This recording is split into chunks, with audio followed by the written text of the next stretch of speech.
Salut, c'est Trado. Alors voilà ma mise à jour quotidienne pour l'or.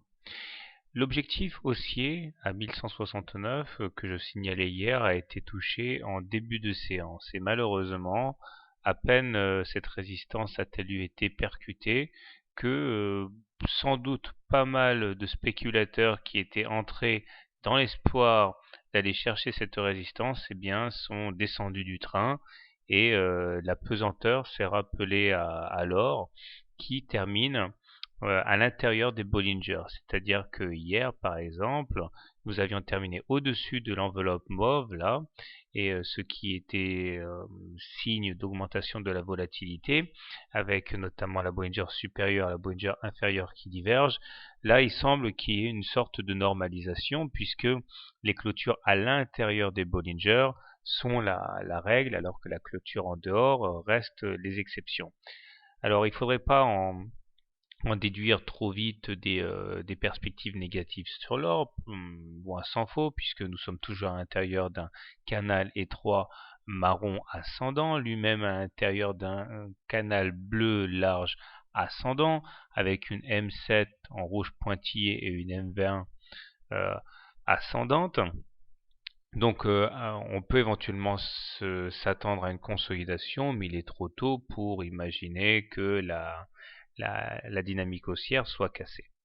D'autant que le MACD toujours est bien orienté, avec une configuration croissante et au-dessus du signal. Le momentum également est situé à un niveau assez haut, et le stochastique, même s'il croise à la baisse son signal aujourd'hui, eh bien reste en zone de surachat puisqu'au-dessus des 80, donc il faut relativiser cette mauvaise nouvelle. Donc nous sommes peut-être partis pour une consolidation. Alors comme je vous conseille de le faire, pourquoi pas commencer à tirer des Fibonacci, comme ça on verra un petit peu ce à quoi on peut s'attendre. Alors on voit qu'aujourd'hui la consolidation a amené l'or quasiment au contact du premier niveau de retracement de Fibonacci à 23,6%. Il sera donc crucial de préserver ce niveau demain en clôture. Sinon, on risque très fortement d'aller visiter le niveau inférieur à 38,2%. Enfin, non seulement ça donne des objectifs de consolidation, mais aussi ça permet de déterminer des points d'entrée pour ceux qui veulent remonter dans le train avant qu'il reparte. Donc clairement, comment trader demain? Je pense que si je devais acheter l'or, j'attendrais maintenant.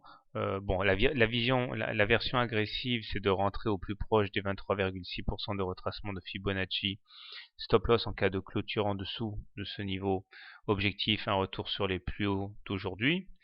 La version la plus conservatrice, c'est d'attendre un retour sur les 38,2% qui coïnciderait plus ou moins avec un test du canal marron et de la M7.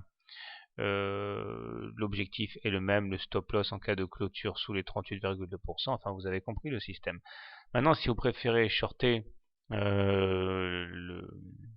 l'or, eh bien, je pense que la solution qui s'impose est de shorter au plus près de la résistance à 1170, hein, les plus hauts d'aujourd'hui. Stop loss en cas de clôture au-dessus. Objectif, un retour donc sur les 23,6% et voire les 38,2%. En fait, euh, c'est c'est souvent sur les unités de temps plus courtes comme l'unité de temps horaire qu'il faudra sans doute prendre la décision.